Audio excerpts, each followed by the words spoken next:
everybody, how are you all? I hope you all are doing well. So here I am with a new update from the HPSC Haryana public service commission. तो जैसे ही आप HPSC के official website पे आते हो hpsc.gov.in, तो आपके सामने कुछ ऐसा इंटरफेस ओपन होकर आता है। तो हमारे पास कुछ अपडेट्स हैं, उसके रिगार्डिंग आज बात कर लेते हैं। तो सबसे पहले आप देखोगे तो इंपॉर्टेंट लिंक्स वाले सेक्शन के अंदर आपको विजिबल होगा कि click here to download the screening test admit card for the post of PGT in the subject of English. तो जो पीजीटी का एग्जाम होना है, जो कि रीशेड्यूल हुआ है, पहले जो कैंसिल हुआ था तो अब दोबारा होने वाला है इंग्लिश का, तो उसके जो स्क्रीनिंग टेस्ट के लिए एडमिट कार्ड है वो आ गए हैं। ठीक है, आप डाउनलोड कर सकते हो। तो जैसे आप इसके ऊपर क्लिक करोगे, आपका एग्जाम जो है 16 तारीख को है। हाँ, ये भी आप देख सकते हो। जैसे आप इसके ऊपर क्लिक करते हो, आपके सामने ऐसा इंटरफेस ओपन होकर आता है। आप अपना मोबाइल नंबर डालोगे, कैप्चा कोड फिल करोगे, आपके पास रजिस्टर्ड मोबाइल नंबर पे एक ओटीपी आएगी। जैसे ही आप ओटीपी फिल करते हो तो आपके सामने एक इंटरफेस ऐसा ही कुछ ओपन होकर आएगा, इस तरीके का। ये सब चीजें वापस लिखी होंगी। ठीक है, और आप देख सकते हो पोस्ट ग्रेजुएट टीचर ये 2024 का ही आप एग्जाम हो रहा है। ठीक है, तो उसके ऊपर आप देख सकते हो, यहाँ पे आपको दिखाई देगा कुछ, या मे बी इधर लेफ्ट हैंड साइड या तो ऊपर इस कॉलम में आपको दिखाई देगा। आप वहां से अपना एडमिट कार्ड डाउनलोड कर लेना। आपको एडमिट कार्ड डाउनलोड करते समय कुछ चीजें ध्यान में रखनी है कि सबसे पहले आपको admit card A4 size sheet पे ही प्रिंट आउट निकालना है। आपकी जो फोटो है, आपकी जो सिग्नेचर है वो क्लियरली विजिबल होनी चाहिए। आपकी जितनी भी डिटेल्स लिखी हुई है वो भी क्लियरली विजिबल होनी चाहिए। ठीक है, आपको जितनी भी इंस्ट्रक्शंस दी हुई है उस एडमिट कार्ड पे आपको वो केयरफुली पढ़ के लेके जानी है। और अगर आपको कोई भी इन्फॉर्मेशन चाहिए कि स्क्रीनिंग एग्जाम कैसा होता है, उसके ऊपर मैंने एक सेपरेट डेडिकेटेड वीडियो भी बना रखी है, आप उसको भी देख सकते हो। उसका मैं लिंक जो है डिस्क्रिप्शन बॉक्स में ऐड कर दूंगी। ठीक है, आप वहाँ से देख सकते हो। मैंने अपने यूट्यूब चैनल पर डाल रखी है, आप वहाँ से भी एक्सप्लोर कर सकते हो। ठीक है, इसके अलावा बात कर लेते हैं और की नेक्स्ट अपडेट ये है कि click here to filling objection according to the standard question booklet and answer key uploaded by the commission for the post of assistant professor in the subject of commerce and the exam held on the 9 नवंबर। तो आपको पता है कि commerce का हमारा exam हुआ था 9 तारीख को। ठीक है, तो उसकी जो कमीशन ने है अपनी आंसर की अपलोड कर दिए, स्टैंडर्ड क्वेश्चन बुकलेट अपलोड कर दिए, उसकी आंसर की भी अपलोड कर दिए। आप उससे अपने आंसर्स मैच कर सकते हैं। ठीक है, आप अपना स्कोर देख सकते हैं कितना है। और अगर आपको किसी भी क्वेश्चन के ऊपर या किसी भी आंसर के ऊपर कोई भी ऑब्जेक्शन है तो आप वो फाइल कर सकते हो। ठीक है, तो जैसे ही आप इसके ऊपर क्लिक करते हो तो आपके सामने फिर वही इंटरफेस ओपन हो आता है। यहाँ पे रेज ऑब्जेक्शंस लिखा होगा, आप 250 रुपये पे करके, ठीक है, लॉगिन करके अपनी डिटेल्स को, और फिर जो आपको ऑब्जेक्शंस लगाने हैं वो ये चीजें ध्यान रखनी है कि जो आपको क्वेश्चन बुकलेट मिली थी जब आप एग्जाम देने गए थे उस टाइम के अकॉर्डिंग आपको ऑब्जेक्शंस नहीं लगाने हैं। जो इन्होंने अपनी स्टैंडर्ड क्वेश्चन बुकलेट डाली है ना, आपको उसके अकॉर्डिंग ऑब्जेक्शन डाले, और जितने ऑब्जेक्शन आप डालोगे पर क्वेश्चन आपको 250 रुपीज पे करने पड़ेंगे। ठीक है, इसके अलावा इन्होंने टाइम भी मेंशन कर रखा होगा अपने नोटिस के अंदर, वो भी मैं आपको यही होगा इधर वर्सी वाले सेक्शन के अंदर वो आपको पूरा गोन थ्रू करके बता दूंगी। ठीक है, तो आप यहाँ से पूरा ऑब्जेक्शंस लगा सकते हो, फाइल कर सकते हो अगर आपको लगता है कोई है तो। ठीक है, इसके अलावा देख लेते हैं नेक्स्ट अपडेट है click here to submission of fees for the inspection of answer booklet of the subject knowledge test for the post of assistant professor in the subject of botany, defense studies, fine arts, mass communication, philosophy, physical education, Punjabi, tourism, zoology, chemistry in the higher education department। तो आपको पता है कि जैसे कि इन सभी subjects के जो हमारे फाइनल रिजल्ट आ चुके हैं, इनके बस ज्वाइनिंग बाकी है, लेकिन फिर भी अभी किसी और इनके जो डिटेल मार्क्स है ना सब्जेक्ट नॉलेज टेस्ट के अंदर, लाइक जितने भी कैंडिडेट्स अपीयर हुए थे वो भी कमीशन ने अपना अपलोड कर दिया है अपने पोर्टल पे, आप इनके पोर्टल पे आप देख सकते हो। ठीक है, लेकिन अगर किसी भी कैंडिडेट को ऐसा लगता है कि हाँ भाई मेरा एग्जाम अच्छा हुआ था, या मेरे अगर किसी को लगता है 0.25 समथिंग से अगर उसका मिस आउट है, तो अगर उसको अपनी आंसर बुकलेट देखनी है तो वो देख सकता है। पहले आपको यहाँ पे फीस पे करनी होगी, आपको उसका स्क्रीनशॉट लेना होगा। ठीक है, और आपको वो प्रिंट आउट निकालना पड़ेगा। आप उसके कमीशन में जाएंगे, एचपीएससी के ऑफिस में जाएंगे, वहां आप अपना दिखा के और अपनी जो आंसर बुकलेट है आप उसको देख सकते हो। ठीक है, लेकिन हाँ ये है कि अगर आप जाओगे तो आप ही देख सकते हो, आपके अलावा कोई और पर्सन आता है उसको नहीं दिखाते हैं। आपको कोई भी फोटोज वगैरह लेना वहाँ अलाउड नहीं है। ठीक है, ये स्ट्रिक्टली प्रोहिबिटेड है। आप सिर्फ जाओगे, आप सिंपली आपके पास कुछ भी नहीं होना चाहिए। जैसे आप एग्जाम देने के लिए जाते हो ऐसे ही आपको आंसर बुकलेट देखने के लिए जाना पड़ेगा। वहाँ पे आप अपनी आंसर की को पूरी देख सकते हो कि आपको किस क्वेश्चन के अंदर कितने मार्क्स मिले हैं। आपको 500 रुपीज पे करने पड़ेंगे और आप अपनी आंसर शीट देख सकते हो। ठीक है, तो ये तो थी कुछ न्यू अपडेट्स इंपॉर्टेंस लिंक्स वाले सेक्शन के अंदर। इसके अलावा देख लेते हैं वर्षनी वाले सेक्शन के अंदर भी हमारे पास कुछ अपडेट्स हैं। लाइक अनाउंसमेंट डेटेड, आज की ही डेट की अनाउंसमेंट है रिगार्डिंग शेड्यूल ऑफ इंटरव्यू का शेड्यूल है for the post of assistant professor botany के अंदर। अब आपके मन में सवाल आया होगा कि बॉटनी का तो इंटरव्यू हो चुका है, तो ये किसके बारे में, तो एक बार इसको ओपन करके देख लेते हैं कि किसके रिगार्डिंग है। तो जैसे आप इसको देखते हो, अनाउंसमेंट मेंशन है in the pursuance of the order dated, जैसे कि ऑर्डर आया था honourable Punjab and Haryana court का, तो ये यहाँ पे मेंशन कर रखा है इनका। ठीक है, टाइटल भी लिखा हुआ है Kapil Dev Tripathi versus state of Haryana, इनके बीच में एक केस था। ठीक है, तो कैंडिडेट जिनका नेम है कपिल देव त्रिपाठी, उनका रोल नंबर यहाँ पे मेंशन किया गया है। उनको अब कोर्ट ने अलो कर दिया है कि वो अपीयर होंगे इंटरव्यू के अंदर। तो ऐसे ही एचपीएससी ने ये बात मान ली है। ठीक है, आपको आप अपीयर हो सकते हो इंटरव्यू के अंदर for the post of botany. आपको 19 तारीख को अपीयर होना है, 10 बजे कमीशन के ऑफिस के अंदर जाना है। आपका रोल नंबर यहाँ पे मेंशन है, आप देख सकते हो, और आपका नाम भी यहाँ पे मेंशन है। जिस भी कैंडिडेट का रोल नंबर है तो आप इंटरव्यू के अंदर प्रोविजनली अलो करती हो, आप जा सकते हो। ठीक है, इसके अलावा पिटिशनर को ये बोला जाता है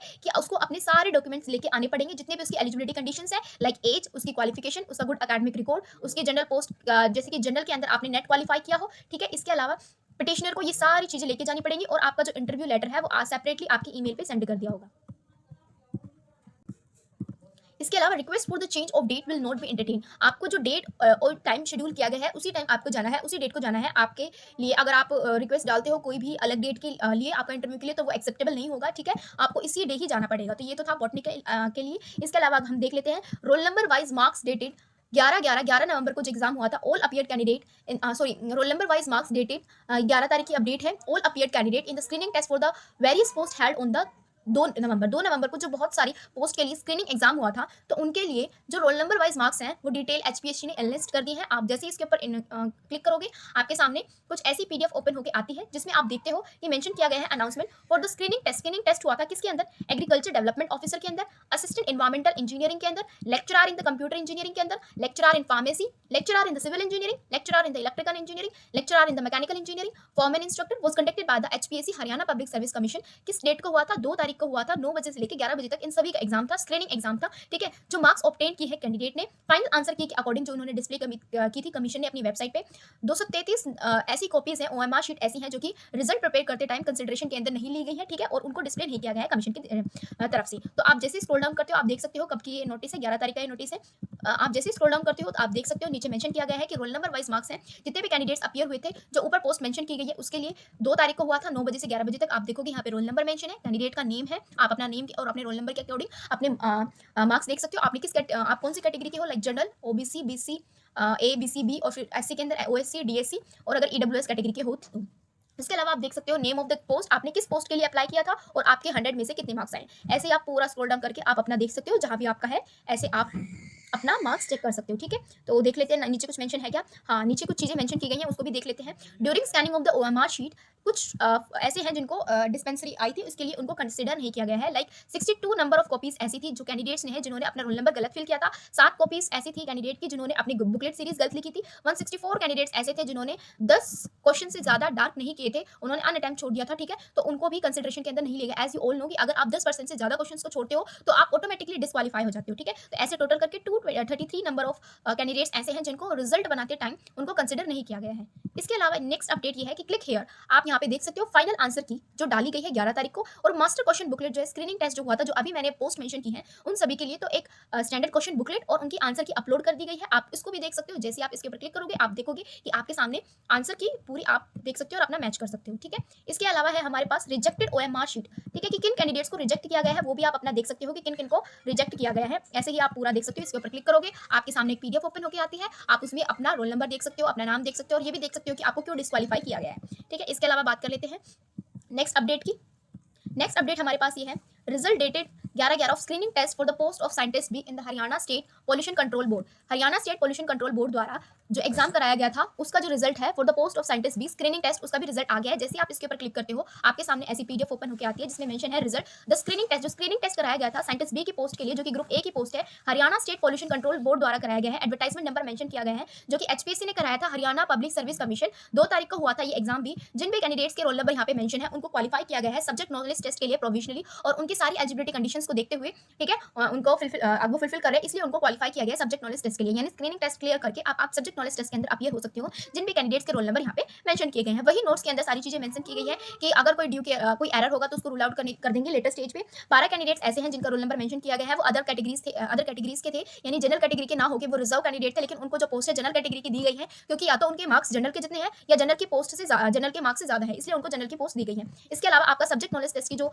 डेट है वो भी मेंशन की गई है कि 25/11 as per the announcement dated, जैसे कि आपको अनाउंस किया गया था 21 तारीख को ही, 21/10 को ही अनाउंस किया गया था कि आपका जो सब्जेक्ट नॉलेज टेस्ट है वो 25 नवंबर को होगा, तो उसी शेड्यूल टाइम पीरियड पे आपका एग्जाम होना है। ठीक है, आप देख सकते हो साइंटिस्ट बी ग्रुप ए का जो पोस्ट है उसके लिए आपका एग्जाम सब्जेक्ट नॉलेज टेस्ट जो है 25 तारीख को होगा, 25 नवंबर, और इन सभी स्टूडेंट्स को जो है अपीयर होना है सब्जेक्ट नॉलेज टेस्ट के लिए। नेक्स्ट अपडेट हम देख लेते हैं। नेक्स्ट है हमारे पास result dated screening test for the post of assistant environmental engineering. इसमें भी आप क्लिक करोगे आपके सामने ऐसी पीडीएफ ओपन होकर आती है जिसमें वही मेंशन किया गया है कि स्क्रीनिंग टेस्ट कराया गया था असिस्टेंट एनवायरमेंट इंजीनियरिंग के लिए, ग्रुप बी की पोस्ट है, Haryana state pollution control board, Haryana advertisement number mention है, एचपीएससी कंडक्ट कराती है 2 तारीख को। जिन भी कैंडिडेट्स के रोल नंबर मेंशन किए गए हैं उनको सब्जेक्ट नॉलेज टेस्ट के लिए क्वालिफाई किया गया है, यानी आप सब्जेक्ट नॉलेज टेस्ट के अंदर अपीयर हो सकते हो। सॉरी, ठीक है, सब्जेक्ट नॉलेज टेस्ट के अंदर आप अपीयर हो सकते हो, स्क्रीनिंग टेस्ट आपने क्वालिफाई कर लिया है। और इसके अलावा ये मेंशन है 2 कैंडिडेट्स ऐसे हैं जिनके मार्क्स जो है जनरल कैटेगरी के जितने उनसे ज्यादा थे, तो उनको जनरल की पोस्ट दी गई है, और आपका सब्जेक्ट नॉलेज टेस्ट जो है 25 नवंबर को होगा। ठीक है, इसके अलावा नेक्स्ट अपडेट हमारे पास है announcement dated regarding inspection of answer booklet of subject knowledge test for the post of botany, defence study, fine arts, mass communication, philosophy, physical education, Punjabi. जैसे कि मैंने आपको बताया था कि जो भी जिस भी स्टूडेंट को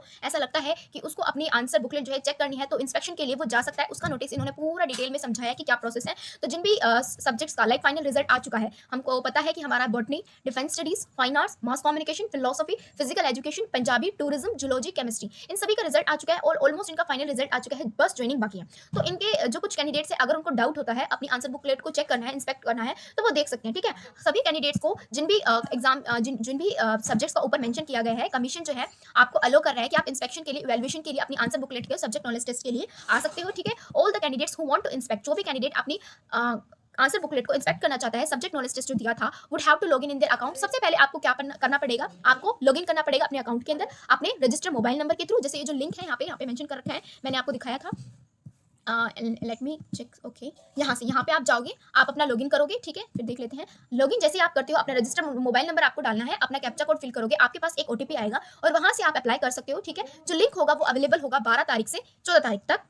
ठीक है, शाम के 5 बजे तक। इसके बाद जो लिंक है वो डिसेबल हो जाएगा और इसके बाद कोई भी रिक्वेस्ट जो है आपकी एक्सेप्ट नहीं की जाएगी। कैंडिडेट को क्या करना पड़ेगा, कैंडिडेट को 500 रुपए जो है सबमिट करने पड़ेंगे अपनी आंसर बुकलेट को देखने के लिए। After submission of the application for inspection, जब आप अपना फॉर्म सबमिट कर देते हो, इसमें लिंक के through a 1 page document carrying photograph, personal information and payment details will be generated. आपके क्या एक पेज आएगा जिसके अंदर आपकी फोटोग्राफ होगी, आपकी कुछ पर्सनल इन्फॉर्मेशन होगी और आपने जो 500 रुपीज की पेमेंट की है, उसकी पेमेंट की डिटेल्स जो है वो जनरेट होकर आएगी। The candidate will have to bring this document, और आपको क्या करना पड़ेगा, आपको इस डॉक्यूमेंट को एचपीएससी के अंदर लेके आना पड़ेगा और एक अपना आइडेंटिटी प्रूफ, वो आप मोस्ट प्रोबेबली आपके सबके पास आधार कार्ड होगा, आप वो लेके जा सकते हो, और अपनी एक कैंडिडेट की photograph on the day of inspection. ठीक है, इट इज इन्फॉर्म, ये आपको इन्फॉर्म किया जाता है कि the candidate only will be allowed to inspect the answer sheet. ठीक है, जो कैंडिडेट जिसने फॉर्म फिल किया है, वही जो अपीयर हुआ था सब्जेक्ट नॉलेज टेस्ट के अंदर, वही आएगा। नो रिप्रेजेंटेटिव या कोई भी अटॉर्नी कैंडिडेट की तरफ से अपनी आपकी आंसर बुक और आपके बिहाफ पे नहीं आ सकता है देखने के लिए। और डिटेल शेड्यूल जो है वो भी अनाउंस किया जाएगा कमीशन की तरफ से सेपरेटली। इसके अलावा कोई भी सेपरेट कम्युनिकेशन नहीं दिया जाएगा, लाइक आपको मेल किया जाए या कोई आपके पास पर्सनल कुछ ऐसा भेजा जाए, ऐसा कुछ नहीं होगा। आपको वेबसाइट पे ही सारी इन्फॉर्मेशन मिलेगी।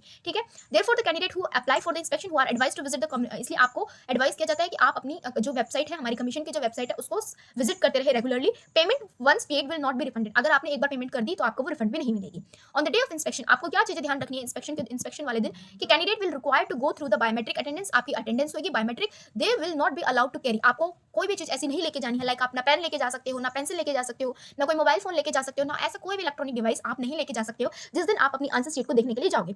दे will not be allowed to take pictures, आपको अलाउ नहीं किया जाएगा कि आप पिक्चर लो या आप कोई कॉपी बनाओ या किसी भी तरीके का ऐसी अनफेयर चीजें आपको अलाउ नहीं करने देंगे। Any kind of camera, like अगर आप कोई भी कैमरा लेके जा सकते हो, कैमरा लेके जाते हो, पेन कैमरा, ये सब भी चीजें बिल्कुल अलाउड नहीं है, आप बिल्कुल नहीं लेके जा सकते, ना ही आप उनकी फोटो ले सकते हो। ठीक है, स्ट्रिक्टली प्रोहिबिटेड है। If the candidate is found carrying any such camera और apparatus at the time of inspection or otherwise appropriate legal action would be initiated against him or her, अगर आप ऐसी चीजें करते हुए पाए जाते हो तो आपके खिलाफ कानूनी एक्शन हो सकता है। ठीक है, the candidate would be allow only to inspect the respective answer sheet, आपको सिर्फ जो आपकी आंसर शीट है उसी को चेक करने के लिए दिया जाएगा, आप किसी और की आंसर शीट भी नहीं चेक कर सकते। Each candidate would have to inspect the answer sheet within the time specified in the schedule, जो आपको टाइम दिया जाएगा उसी के अंदर आपको देखनी है, ये नहीं है कि आप घंटों बैठे उसको चेक करते रहो। ठीक है, the candidate whose result have been kept in the seal cover as per the direction of honourable court, जिनका जो रिजल्ट है सील किया गया, अभी डिस्क्लोज नहीं किया गया ऑनरेबल कोर्ट की वजह से, और petitioner are still pending in the honourable court, will have to apply within this time period only for inspection of the subject knowledge test answer, वो भी अपना इस टाइम पीरियड के अंदर अपना देख सकते हैं। ठीक है, however their answer booklet would be shown only after disposal of the respective writ petitions pending the honourable high court, अगर आपकी पेंडिंग पिटिशंस आती हैं तो ही आपको अलाउ किया जाएगा, वरना आपको भी ऐसे नॉर्मली अलाउ नहीं करेंगे आपकी बुकलेट को देखने के लिए। इसके अलावा हमारे पास कुछ और भी अपडेट्स हैं, उनको भी एक बार देख लेते हैं। अनाउंसमेंट डेटेड 10 तारीख की updated regarding filling objection according to the standard question book, जो मैंने बताया था कि आप कॉमर्स के अंदर ऑब्जेक्शंस रेज कर सकते हो, जो क्वेश्चन बुकलेट इन्होंने डाली है और अपनी आंसर बुकलेट डाली है। सभी को इन्फॉर्म किया जाता है कि जो स्क्रीनिंग टेस्ट कराया गया था असिस्टेंट प्रोफेसर का कॉमर्स के सब्जेक्ट में, एडवर्टाइजमेंट नंबर मेंशन किया गया है। 9 तारीख को आपका एग्जाम हुआ था, स्टैंडर्ड क्वेश्चन बुकलेट जो अपलोड कर दिया, आंसर की भी अपलोड कर दिया है। अगर किसी को लगता है कि कुछ भी गलत है तो आप ऑब्जेक्शंस लगा सकते हो, तो 50 रुपीज आपको पे करने पड़ेंगे और आपको जो ऑब्जेक्शन लगाने हैं जो इन्होंने अपलोड किया उसी के अकॉर्डिंग लगाने हैं। ठीक है, और जो लिंक होगा वो 11 तारीख से लेकर 13 तारीख तक ही होगा, सिर्फ शाम के 5 बजे तक। उसके बाद जो है लिंक जो है डिसेबल हो जाएगा। ठीक है, और मैं आपको बता दूं, लाइक अभी इसके होने के बाद, कंप्लीट प्रोसेस होने के बाद अभी कुछ हफ्तों में आपका रिजल्ट भी आ जाएगा कॉमर्स का। सो इतना टाइम नहीं लगाते हैं स्क्रीनिंग के, विद इन अ मंथ ही आ जाता है। लाइक अभी आपका स्टार्टिंग मंथ में हुआ है एग्जाम, तो लास्ट तक आपका रिजल्ट भी आ जाएगा और आपको सब्जेक्टिव के लिए पूरा 1 मंथ या 1.5 महीना आपको मिलेगा, उसके अंदर आप प्रिपेयर करो। और विद इन 2 मंथ्स या हार्डली किसी का जा रहा है 3 मंथ्स, लाइक इंग्लिश का है अभी 3 मंथ ले रहे हैं, ये उनका एग्जाम का रिजल्ट नहीं आया है, वरना सभी का जो है इतना टाइम पीरियड के अंदर 2 महीने के अंदर एसकेटी का रिजल्ट भी आ जाता है। तो जल्दी जल्दी प्रोसेस जो है अपनी अब भर्तियां जो है लास्ट स्टेज पे आती जा रही है। ठीक है, इसके अलावा आप देखोगे अनाउंसमेंट डेटेड 10 तारीख की ही अपडेट है regarding DV held from 17/11 to 19/11, 17 November से लेकर 19 तारीख तक जो डीवी होगा for the post of history subject के लिए, ठीक है। आप इस पे ऊपर क्लिक करोगे, आपके सामने एक पीडीएफ ओपन होकर आती है जिसमें डिटेल में मेंशन किया गया है कि announcement for the post of assistant professor history, जिन भी कैंडिडेट्स के सब्जेक्ट नॉलेज टेस्ट के अंदर मिनिमम कट ऑफ क्राइटेरिया जो है 35% जिन्होंने भी लिया उनको डीवी के लिए बुलाया गया। लाइक हिस्ट्री का टाइम मेंशन किया गया है 17 तारीख से आपका डीवी स्टार्ट हो जाएगा। रिपोर्टिंग टाइम जो है वो 9 बजे है, ऑफिस 12:30 बजे तक है। तो इन सभी कैंडिडेट्स को बुलाया गया है डीवी के लिए, ठीक है। आप अपना नाम देख सकते हो, अपना टाइम देख सकते हो और फिर आपको किस डेट जाना है वो भी देख सकते हो। इसके अलावा आपको क्या क्या कैरी करके लेके जाना है ये भी चीज़ें इसमें मेंशन की गई है। लाइक आपको ये चीज़ें जैसे आपने किस पोस्ट के लिए अप्लाई किया, आपका नाम क्या है, आपका रोल नंबर क्या है, फॉर्म आपको फिल करके लेके जाना है, आपकी एज क्या है, आपने किस कैटेगरी के अंदर अप्लाई किया, आप रिजर्व कैंडिडेट हो हरियाणा के या किसी और कैटेगरी के हो, आप किस स्टेट से बिलोंग करते हो, आप हरियाणा का डोमिसाइल है या नहीं है, आपके 10th 12th BA MA में कितने मार्क्स थे, गुड एकेडमिक रिकॉर्ड, नेट का सर्टिफिकेट, आपका एग्जाम कब हुआ था, आपका स्कोर कार्ड क्या था, उस टाइप की कट ऑफ क्या थी, जनरल की रिजर्व की कट ऑफ क्या थी, आपने किस कैटेगरी के अंदर क्वालिफाई किया, आपका PhD है या नहीं है, ये सभी परफॉर्म आप फिल करके और आपके जो भी डॉक्यूमेंट्स हैं आपको सभी वो लेके जाने हैं डीवी के दौरान, ठीक है। क्योंकि एट लास्ट मोमेंट पे ये ना हो कि आपके पास ये नहीं है, ठीक है, जिसकी वजह से कुछ प्रॉब्लम क्रिएट हो। वैसे अगर आप ना भी जाओ तो इतना कोई प्रॉब्लम नहीं है क्योंकि आपने जो फॉर्म फिल करते टाइम जो भी डॉक्यूमेंट्स अपलोड किए थे उसके थ्रू भी अपना अपना वेरीफाई कर लेते हैं। लेकिन फिर भी अगर आपको लगता है कि कोई भी डॉक्यूमेंट आपने गलत अपलोड किया है, कोई भी है, ऐसी कोई प्रॉब्लम है, तो अगर आप पर्सनली जाओ तो वो ज़्यादा बेटर रहेगा और आप अपना डेट और टाइम शेड्यूल देख के आप अपना डीवी के लिए जा सकते हो। इसके अलावा और कोई भी अपडेट HPSC की तरफ से नहीं है। अगर आपको जो भी चीज़ें मैंने अभी बताई है उसमें अगर आपको कोई भी डाउट है तो आप कमेंट बॉक्स में पूछ सकते हो या मेरे पर्सनल टेलीग्राम हैंडल चैनल से भी जुड़ सकते हो, ठीक है। Thanks for watching guys, bye bye, take care.